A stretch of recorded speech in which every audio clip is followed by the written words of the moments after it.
Dit is de K-route. Miljoen reportages oer. Hans Jouta van Vervet, waar het oplaat als schilder, maakt er al gauw achter dat er meer beeldhouwer is.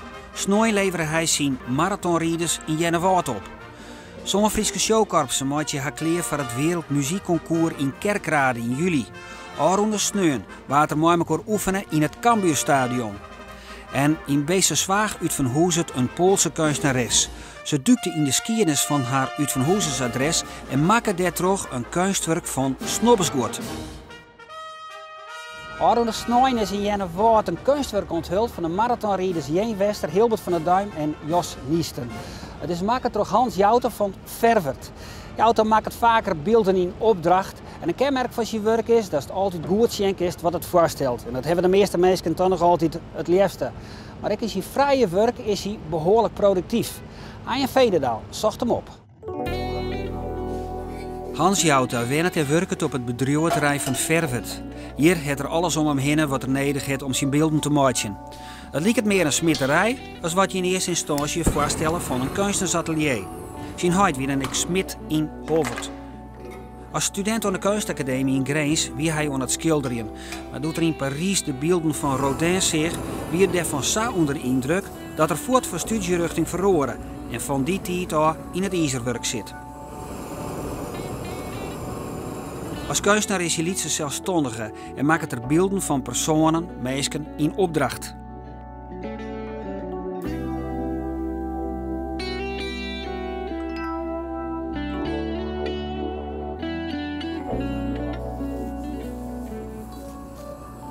Kenmerkend aan zijn beelden is dat ze een handeling of beweging suggereren. Bijgelijks bij dit beeld van Bobby Harms, waarvan hij als een beruchte Ajax-fan geen afskiën nemen kan. Hij was hersteltrainer bij Ajax. Natuurlijk heel opmerkelijk. De beste voetballers komen erbij, maar er zit nog een standbeeld van hersteltrainer. Maar dan moesten ze Rijkaard en Liedman, dus die moesten over het bandje heen wegspringen. Dus eigenlijk is nou de voetballer die de training krijgt, die kan erbij betekenen. Die heeft er nog net, maar je kan er zelf ook heen springen of opzetten gaan. En hij klapt dus in de handen en hij houdt het tempo aan. En hij, dus met zijn fanatieke uitstraling is hij nou die training aan Jan. Dus het is eigenlijk een soort actiemoment wat verherstlijn is. Hij maakt ook vrijwerk, meest beelden van bisten. En daarvoor gebruikt hij een orentechniek. De gebruikelijke manier is een beeld boetseren. Bijvoorbeeld wat je erachter staat. En dat doe ik meestal in opdracht. En dan wordt er een maal van maken en uiteindelijk van brons gaten. En dan weer bijwerken, besliepen, patineren. En dan is het klaar. Dat is een manier die het al duizenden jaren oud is. Maar wat ik steeds meer doe, dat is, en vooral dit soort beelden van mezelf, gewoon voortdurend van steekjes brons in elkaar lasken. En dan moest dus eigenlijk voortdurend de vorm bepalen. Want ja, dan kun je later moeilijker wat bij of wat aanhalen. Maar boetseren, maar zacht materiaal is dat makkelijker. Alleen dan haast dan wel beelden die het karakter hebben van het materiaal waar het dan ook van is. En dan haast net een boetseerstructuur, maar dan haast gewoon het brons zelf, de structuur van brons, had de beelden. Omdat ze het er voortdurend van maken haast. En dat is juist maar zo'n kikker en het wordt wat rauwer, het wordt het krijgt wat een hele oude lading daardoor.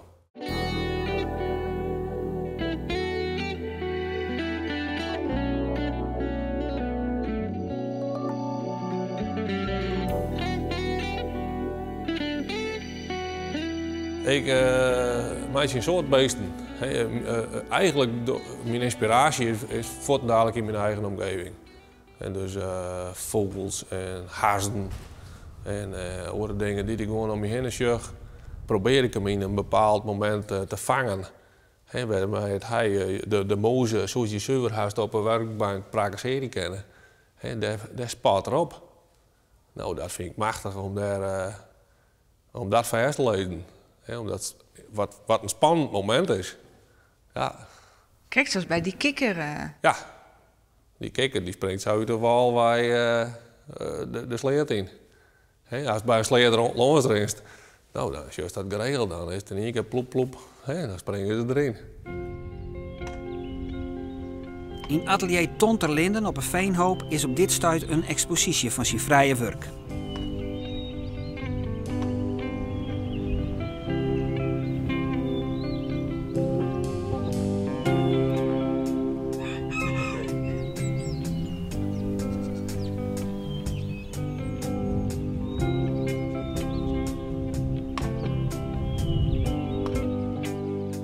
Wat lijkt hier op tafel? Dit is ben gewichten. Ze zijn wel aardig zwaar, maar dat is van januari, dat beeld wat nog onthuld worden moet. Maar dat droogt op het water. Maar het is een soort ponton, een soort bak van roest van stiel, waar die drie beelden opstaan. Maar dat zijn drie marathonrijders achter elkaar. En dan was dat helemaal slucht met water gaan. Dus dat het krijgt dat ze daar rijden. En dan hingen we aan die bak, ze waren gewichten aan hingen, om het nou wat uit te leiden.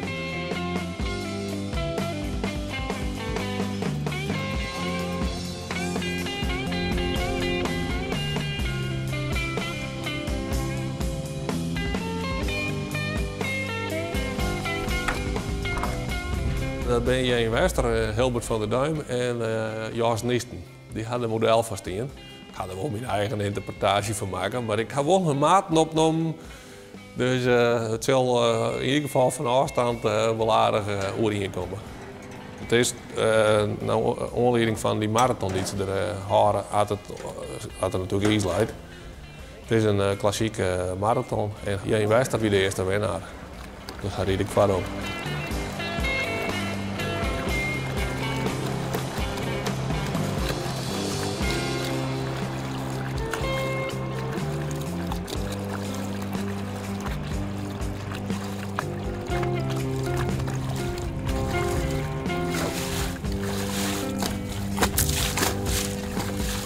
Je bevriest het in het moment.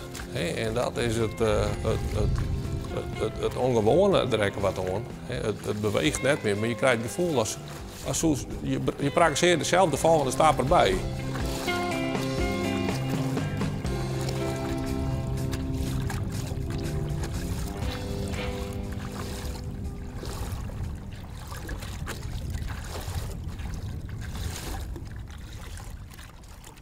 Hoe is het steld met de kwaliteit van de Friese showkorpsen? Een mooie gelegenheid om daarachter te komen wie Aron de Sneun in het Cambuurstadion. Daar kwamen zo'n Friese showkorpsen bij elkaar om te oefenen. Maar ik heb Sjentel litten wat ze van doel binnen te dwaan op het Wereldmuziekconcours in Kerkrade in juli. Evert van den Berg, wie daarbij?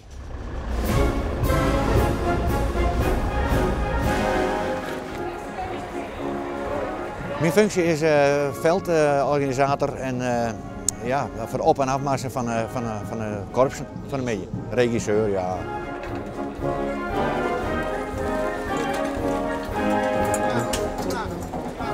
Het programma is dat zo'n korpsen uit de noordelijke provincies de show laten zien, om elkaar, met de instructie erbij, voor het BMC in juli.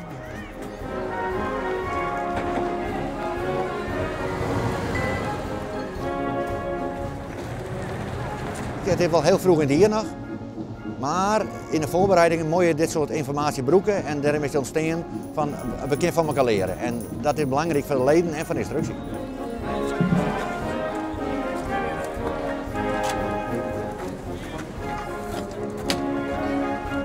Ik hou het even in de gaten en ik geef even een seintje door naar jullie.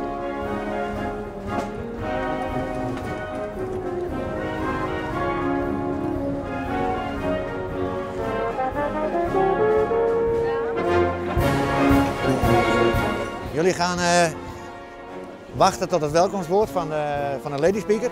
Die doet het verhaaltje even. Daarna krijg je een seintje van mij dat je op mag. We zijn blij met de inzet van hen allen en met de enorm prettige en kameraadschappelijke samenwerking tussen de korpsen. Zoals u op het programma kunt zien, verwachten we nu het eerste korps, Jong Advendo uit Sneek.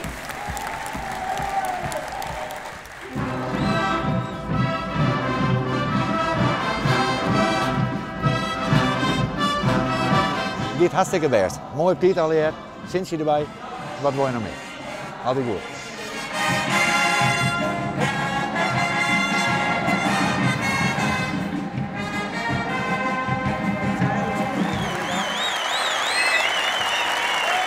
Wat is het nut van deze middag voor je? Het leren van elkaar, hoe een en ander werkt en ik zie hoe je onze show doet.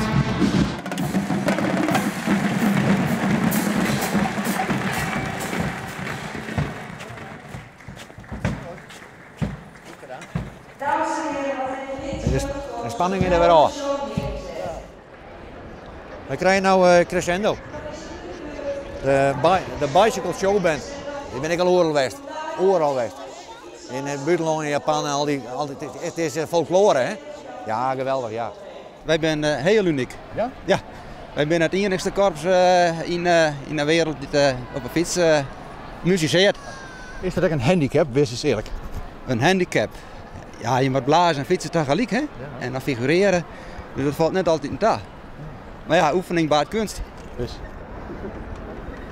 Het volgende korps dat u ziet optreden is de Bicycle Showband Crescendo Openda.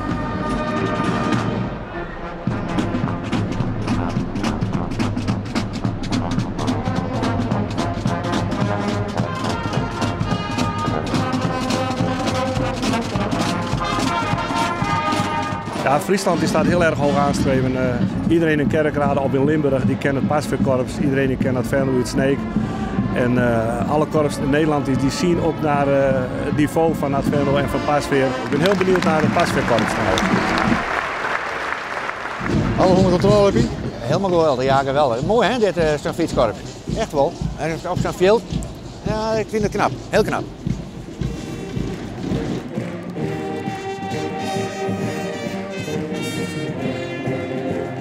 Want wij denken, nee, ja, er moet nog wat gebeuren.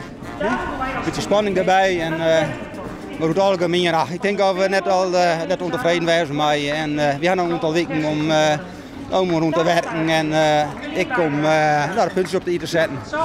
En dan zien we zien wat wordt in Kerkrade. Dindua betekent door inspanning nuttig, door uitspanning aangenaam. Deze zijn klaar voor, ja. Dames en heren, we zijn nu klaar voor de opmars van het volgende korps.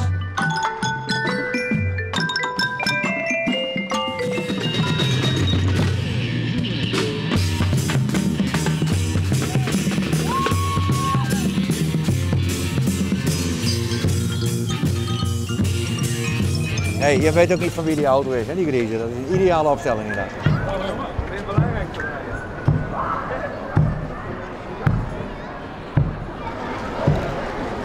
Je bent de fotograaf van het korps? Ja, ik ben de fotograaf van het korps.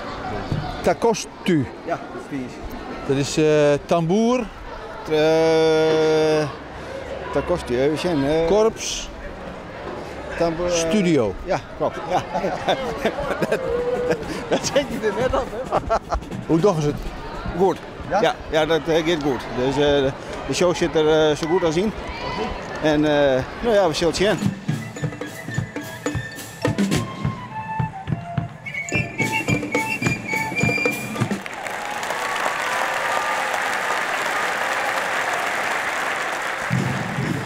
Jawel, ja, die meiden ook, jullie hebben niks aan, man. Dat is vernikkelen.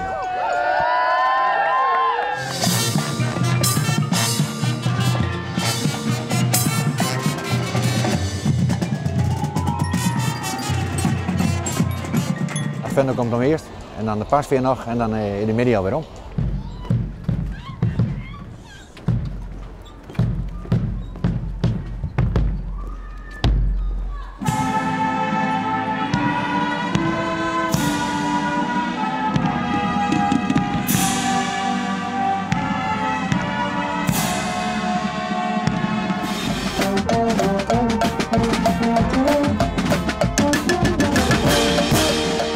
Is dit de eerste keer dat jullie weer buiten mogen spelen?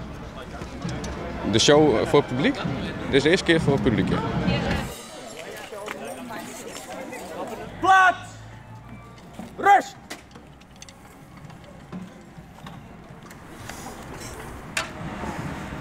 Waar wacht je op, Huppie? Seintje. Ik wacht op Seintje van de jury, dat die klaar is. Of jury, een instructie dat die klaar is. Want die ben aan het lezen, even schreeuwen. Nou, als dat klaar is, dan geven we op.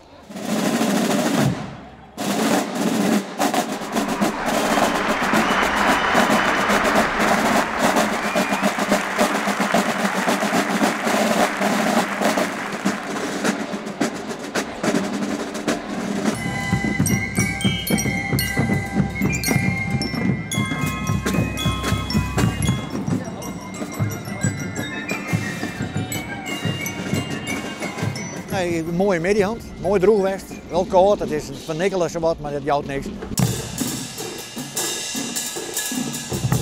Maar een mooie muzikale middag. Ik hoop dat ze er wat aan hebben.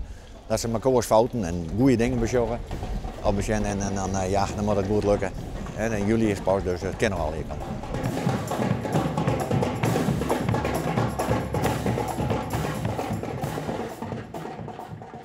In Beesterswaag uit van Hoezet de Poolse kunstenares Kamila Czesnoch. Zij is artist in residence in kunsthuis Siep. Dat wil zeggen dat ze daar een paar maanden werkt, maar ik werk het. In haar kunst bezieken ze een antwoord te krijgen op de vraag: hoe kan ik een nieuwe betjutting aan van de skiernis van het plak dat ik op dit stuit ben? Nou is ze dus in Beesterswaag in kunsthuis Siep en dat wie jeder een snoppersgoedwinkeltje. Het is maandag 29 april. Kamila en een oud kunstacademie klasgenoot Elisa uit Polen beginnen met het inplakken van de oranjekoeken op de wijn. 100 kilos of cake. And then we had to cut everything into squares. 7 centimeters per 7 centimeters. They had this idea to take part in the parade for the Queen's Day, to engage more in local social life, because before it was rather, I would say, isolated. Kamila had één keer jeder in Beesterswaag een parade zien op Koninginnedag en doet toch zo. Het is wel een apart gebeuren.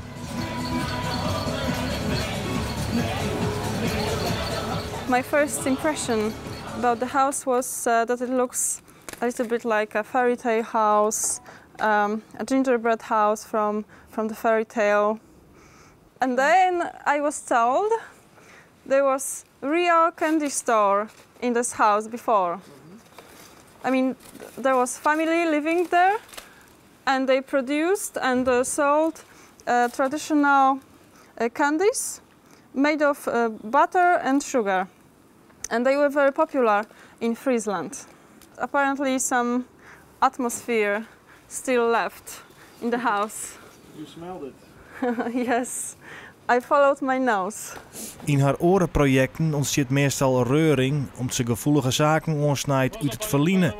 Die als in 2008 doet ze van een communistisch standbeeld een schommel maken. Net elke keer zegt daar de grap van in Polen. Dit keer had Kamila iets betocht, werd net voor het dadelijks de politie op haar komt.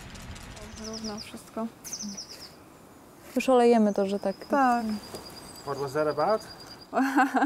We were discussing about the chimney. That he fixed everything so nicely because yesterday we broke it. Oh. Because after all, we just two of us, take it off and of course broke. Yeah, chimney. we Clumsy girls from Poland. Dan is het Safir. Koninginnedag, 8 uur west. 1, 2, reason to be careful, partner 1. Nou, het is wel wat wankel, vind ik. Wacht even, joh. Die Poolse die had woord met me voor. Ja, more at the door. Come on. Make me happy. Yes, thank you. Nou, als je op kerstproject, het is een beetje, de achterdeur zit er net in. En dan begint het al wat te wankelen. Maar ja, ik ben kunstenaar, zie je mij het net zien. Deze 3 maar dat horen. Maar ja, het is echt wel eens wat oors. Dus ik vind het voor de sfeer wel heel leuk dat dit gebeurt. Ja. Nou, dit weer al eens eerder gebeurd dat ze met de squallen een wijnbouw hier. En nu hier ze dus van Siep zelf iets kleuren om een wijnbouw te oriënteren. Nou ja, dit is nou erop inschreunen. En dit is Ludden. Ik moet je zitten en ik deel koekjes en meest knuut uit de poeder.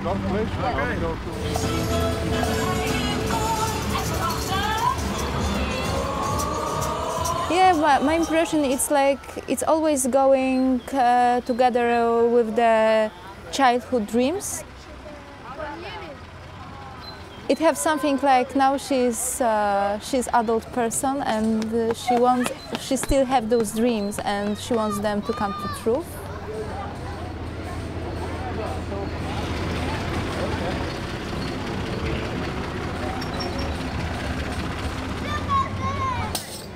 Het hele project is inspireren op het feit dat Kunsthuis Siep in Beesterswaag dus een snobbersgwot-winkel wie.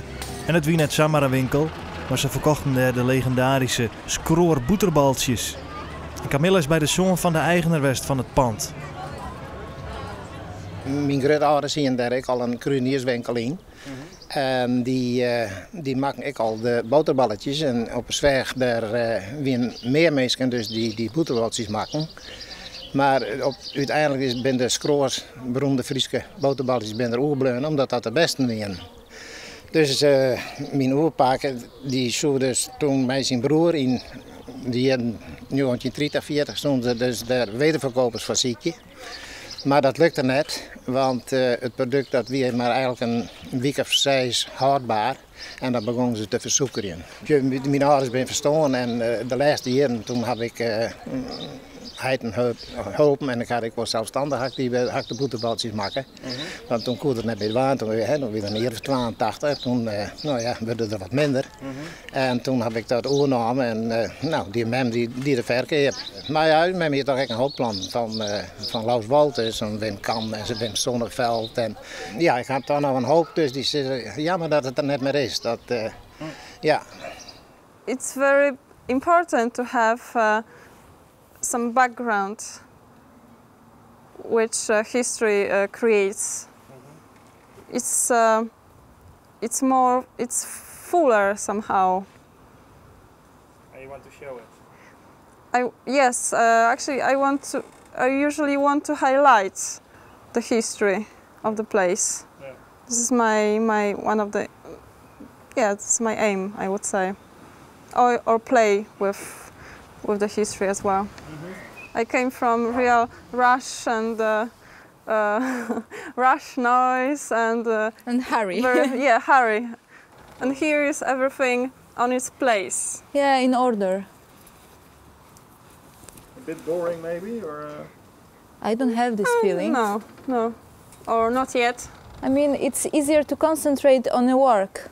Skroor is net heel enthousiast door het werk van Camilla. Ja, het is moderne kunst. Hè? Het is, wat het nou allemaal op een vlak leidt. Maar ik vond dat ze het wel aardig dienen hier. Dus, dat had zich helemaal tastspelen dus op het Candyhoeske. Dus werd ze mee in de optocht hier.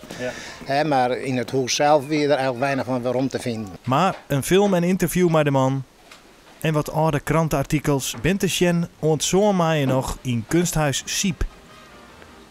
Dit wie de kaarroute Nijwieken. Tichelaar Makkum neemt afscheid van een hele lange traditie. Wels riep in de haartrol van een internationaal longskipsproject. En het Frieske Songfestival liet toont Nij Talent. Van nou bedankt voor het zien. Want Nijwieken.